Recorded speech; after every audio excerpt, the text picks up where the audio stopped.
Welcome to Season 2 of Time and Materials, a construction-only podcast powered by livecost.com, where we sit down with interesting people doing interesting things in construction. These construction experts kindly give us their time so that you can walk away with the tools to make better day-to-day decisions in your construction career. Gaynor, thanks very much for coming on to the Time and Materials podcast. Really appreciate you giving us your time. Yeah, thank you for having me. Nice to be here. We like to start these things off with a bit about, give a bit of context to listeners who we're speaking to. So I suppose, bring us back. What's your background? How did you end up in modular construction? So it's quite an interesting background. I have been a full-time mum. I've been a vet nurse. I've been a teacher. But predominantly run businesses. So I was brought into the industry. Bit of a shock, really. Landed 7 years ago at Modularize and kind of worked my way through Modularize, learnt lots there. And then I'm now at the Offsite Alliance, so heading the Offsite Alliance up. What type of businesses have you been running? Oh, all sorts. So previously to Modularize, I was running a bakery that grew really, really fast, really quickly. We would do big occasion cakes. And what really inspired Matt to give me a job at Modularize was the fact that I used to make panelized gingerbread houses. And he went, that's off-site construction. But I think it's really important that I do a lot around skills now, and the transferable skills that I've learned over my time of all those different job roles and my squiggly career path, I think are really important to not forget that, to be a full-time mum, you have to be super organized. To run businesses, there's a lot of things that drives you as a person. What was one of the things, we're straight into it here, but I've only been in construction, it's all I know. But a lot of time when I hear people that have come in, they can be struck by certain things, like, lack of productivity, lack of technology, stuff like that. Can't believe that this isn't already being thought about for construction. Was there anything that you think of that struck you at the time when you entered from one industry into construction? Yeah, I just found the whole industry crazy. It was bonkers. It's so broken. And I even now, I just struggle to get my head around why we're doing what we're doing in the manner that we're doing.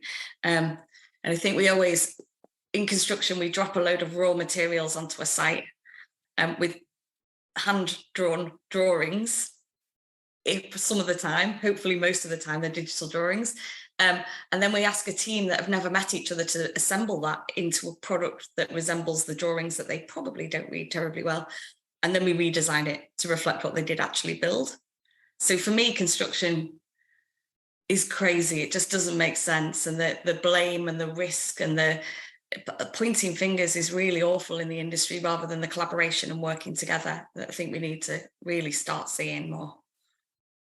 So your first introduction to construction was with Modularize. Can you tell us about that company, what they do, what your sort of day looked like day to day when you first went in there? Yeah, so I started as a marketing assistant, obviously in a really advanced business. So I always say they're about 20 years ahead of the industry. They design the new products for the offsite market. So whether that's a school, housing system, they work very directly with the factories to design their schemes that they've got coming through. And then they do consultancy as well. So that kind of high-level strategy consultancy about how you would go about setting up a factory, or how you would go about planning a program of works for offsite. And they'd worked all the way around the world on lots and lots of different, even water purification, modularizing that. They'd done sort of bathroom pod factories, things like that overseas. And then when I started, we were really fortunate. The market was just picking up in housing. So we had the big factories just starting over here. So I was really fortunate to kind of land a role eventually doing design coordination. So I worked with the likes of Ilka. I worked for 2.5 years with Top Out while they were designing their product. So it was a really, really good learning curve, because I got to go through everything within the business. And I also got to meet all these wonderful people in the industry. There's some architects and structural engineers that just took the time to sit with me and teach me the basics that I needed to know. But that, in a design coordination role, you're fortunate enough to come across a lot of different walks of life in the construction sector. And I guess that's helped me get to where I am today. and the ability to just learn. Just don't stop learning, listen, ask questions. Interesting. So you went then from there into the Offsite Alliance. What prompted you to say, I need to go and set up an alliance? And tell us a little bit about the thinking behind forming it and what it is that the Offsite Alliance does on a day-to-day. So it's born out of my frustration, really, because we'd worked across probably about 80% of the UK factories and 30% overseas in Modularize. I think they're in the 12th year now. It just was increasingly frustrating that they weren't working together or talking or communicating at all. And we'd see the good, bad and ugly at Modularize. And I just thought if they were talking and working together, we'd start moving the industry on a little bit faster and they'd start learning from each other. So I held a roundtable in October 2019 in a bid to bring them together. We had 16 manufacturers at the first, so really good turnout. And then by January 2020, when we held our second, we had 35 manufacturers turn up, along with the likes of the MTC that held it. The Construction Innovation Hub were there as well. So some big names there. And then we went into the dreaded lockdown in March. And had all the factories on the phone going, Gaynor, my pipeline's going to dry up and I don't know what to do. So we had a meeting set up with Homes England and we thought we'd try and raise some funds for the sector.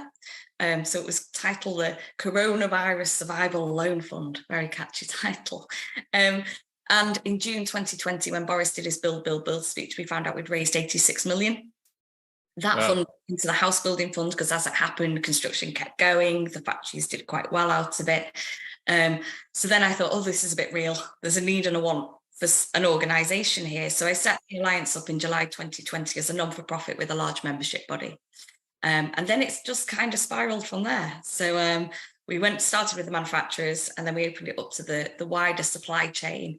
It just didn't feel at the time the manufacturers were working with the supply chain terribly well. And there's so much knowledge within the supply chain. So we brought them into the equation and now we have every walk of life across the whole value chain of construction, from architects and designers, and we even had lawyers looking at procurement with us. So really vast and diverse membership now. What would you say the main benefit would be for, let's say, an Offsite company to be a part of the Offsite Alliance? I think the main thing that we do, I think it very much depends, but we share knowledge. We actively market our members and the good news stories out there. And then we also advocate for Offsite. So I think it very much depends where you are in that supply chain. So I always throw it back to my members and say, what is it we can do for you? So it's not about us dictating. Yes, we have the events, we have the networking options there, but really it's really different for every member. So some want to be key thought leaders and be kind of elevated. Some people want to exhibit, and I think the manufacturers themselves, they really need the big high level strategy stuff that we do with government, because that's the pipeline that they need. You know, there is funding there as well that we've been working on that's really, really important to get that moving and just become more efficient in what they're doing. When I think about traditional construction companies, the collaboration piece is always a little bit funny, isn't it? Like they generally speaking, don't like sharing what they believe could be the trade secrets, or, you know, it's a competitive market. You can understand why. How have you found that collaboration piece where construction companies come together that could be competing on one page, but actually getting together to sort of collaborate on the other? It's been really interesting, actually. And I think, you know, thinking that we'd get our manufacturers working together that were in direct competition just seemed a bit of a dream, but actually they're willing to work together. The pipeline that we have hitting the offsite sector at the moment is enormous, absolutely enormous. You know, the government realised we've got to increase productivity, we've got to look at sustainability, and offsite is just a process for me. So that collaboration and them coming together is a huge benefit of the Alliance for them. And some of the things that we're doing some sort of collecting fire test data, and hopefully open sourcing it or licensing it back out with the person that owns it in order to stop, you know, making mistakes with fire, in regards to fire, really. And I think it's important for the whole construction sector. So we've now evolved from just the offsite sector out to the wider construction sector. So we've got some of the main contractors coming to us asking us for a little bit of help and training on offsite. And I think that movement towards a different way that people behave and they work more collaboratively is really starting to shift in the industry. You mentioned government supports there and the COVID supports you got. Where do you feel the government are at in terms of backing offsite construction? What's your take on current state of, let's say, supports, and what else could potentially be done? I think the government are really, really supportive. It is just that process. It's a process of assembling things in a more efficient manner. So we're getting those. We need the supply chain to develop those components that just click and push, the tested, costed, that just go together like you would see in car automation, really. So I think the government, we've been fortunate enough to have a government that are quite driven towards productivity and efficiency. They understand the need for change. I think there's still an awful long way to go. I think Homes England and the Department of Levelling Up are really supportive on the house building. I think there's an MMC strategy in place that I've worked alongside, which is absolutely fabulous. And I think the other government departments, there's a real push that we're starting to see. We've got a new framework, so the Crown Commercial Services Framework has just been announced. There's an enormous pipeline there from the DIO, from the MOJ, the DFE obviously had their framework running for a long time, and it's all favouring presumption of offsite because they all know the industry needs to change. I think with regards to funding, I think there's a lot that can be done. For me, the missing link of the piece of the jigsaw is digitalisation. So really BIM went so far, it got mandated in 2013 to be adopted by 2016. We're still using that as a 3D modelling tool. So what we need to do now is see that shift to more product data management and how we're managing the data through the whole life cycle of that building as well. How are people using the building? How do they download information? How do they have an app? Because at the moment we have this broken chain where we have this lovely 3D model that doesn't go any further. So I think that's the biggest piece of that shift from construction to manufacturing that we need. Do you think with that then, Gaynor, do you think that the standardization of product code and stuff like that, for example, is going to be required? And one of the stuff I do in my other day-to-day with live costs is we would look at a lot of construction material data, and the standardization of product code just makes things so difficult. Is that something you think is going to eventually have to happen in order for Modular to really progress and to have sort of a standardization of product and a standardization of delivery of whatever it might be? Do we need to standardize the raw materials? Yeah, absolutely. Absolutely. We need to start thinking about how do those components work together? What's the interfaces? We need to think around tolerances a lot as well. I think that's a big missing piece. Is at the moment we get plasterboard, for example, and we cut it down to the right size, and then we throw that in a skip that's not used. We need to start thinking about how do we bring that into the factory just in time as a kit that can be assembled into different levels of assembly. Because I don't think there's never going to be one size that fits all, and it's going to be different. So you're going to need a lot of different components that all can work together as a kit of parts in multiple different assemblies. So it's just, we do need to see that growth in the market desperately. I think the supply chain have to do an awful lot of work to get there. And the understanding, for me, it's all about education and raising awareness at the moment, because I think everywhere you look, there's people who can't grasp that concept of just trying to make things more efficient and click together. Like Lego, isn't it? You have standardized pieces that go together in the right place. Where do you feel we're at? And there's obviously a bit to be done.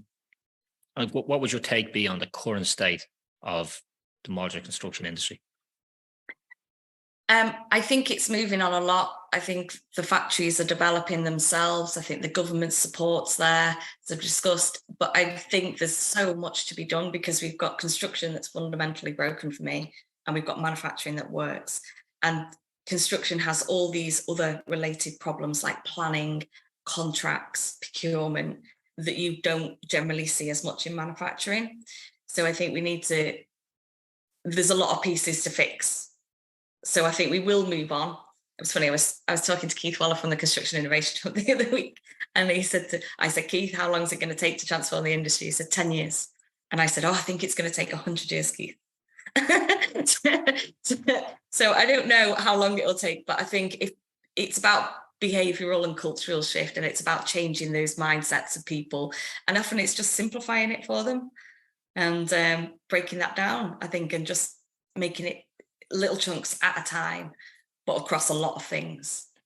You mentioned that a couple of times, the education piece. So is that the answer? Like, what do you think needs to be done then to make, like, so if I'm a developer, I'm looking at developing maybe a small plot of land, maybe it's 10, 20 homes, whatever it might be. And traditionally, I'm never going to think about modular as an option for that. Like, what do we need to do to get our developers, to get our builders to be looking at modular as a preferred method of construction? I think it's about breaking it down for them, and you've got to start at the why. So why are you trying to shift what you're doing now to where you need to be? And I think we're very fortunate that we've got, well, unfortunate and fortunate at the same time, that we've got lots of crises in the sector. So the skills crisis, the productivity crisis, the sustainability and climate change crisis. We've got all these tipping points at the moment, and they're the tipping points that will ultimately shift us, because we'll have to change. There's no way we can carry on doing what we're doing. So it's about the why, and you have to start with asking yourself, right, well, I'm struggling for labour on here. So what I might try and do is simplify the number of components in my building in order to make that assembly a bit more efficient. So it might not necessarily be modular that you're going to go to. It might be that you're going to put bathroom pods in your development, or you're going to look at facade systems in a different way rather than bricks. There's lots and lots of different ways to make that change. But it's about starting with the why. It's about getting that MMC consultant appointed from the early days. If you're going to go down the offsite route, REBA stage 0, it can't come soon enough, is because they will know how to optimize that system. They will know where the benefits are. And I think it's really, really important, that why question. We need to look at what is value. Why are you doing what you're doing, and what value do you want to drive from this particular site? And that's really overlooked. We're on race to the bottom in costs, and nobody's thinking about the bigger picture here and what we can give back. What's next then? What's next for Offsite Alliance? What's next for you? What does the next sort of 12, 18 months look like for you guys? Oh, I kind of get through each day as it comes at the moment. We're incredibly busy. We have 8 strategic work streams that all our members come together in, and they all work to deliver outcomes. So we have probably about 4 or 5 outcomes that will hit this year, all about transforming the sector. So there's lots of different things in there, from building a network of colleges with industry so we can train students in the skills. And the skills, we're writing a book called The 4 Little Pigs. So you might have heard of the prequel. The 4th little pig delivers a digitally designed volumetric house, and the wolf can't blow it down, so he has to go and get a job in a factory. Which for primary school, we've got shoebox challenges, we've got digital design challenges to do alongside that. The technical solutions, I'd like to see the fire matrix complete by the end of the year, or it'll always be an evolving beast, but just to see what data's out there. How can we help the sector with that, and how can we help BRE do further testing ultimately? I think the design piece, we're doing a bit of work at the moment around a guide for categories 1, 2 and 5. So it's everything you'd need to know. So it sits alongside the Affordable Homes Programme, 36,000 homes to build there before 2026 using offsite, and that's panelised or volumetric.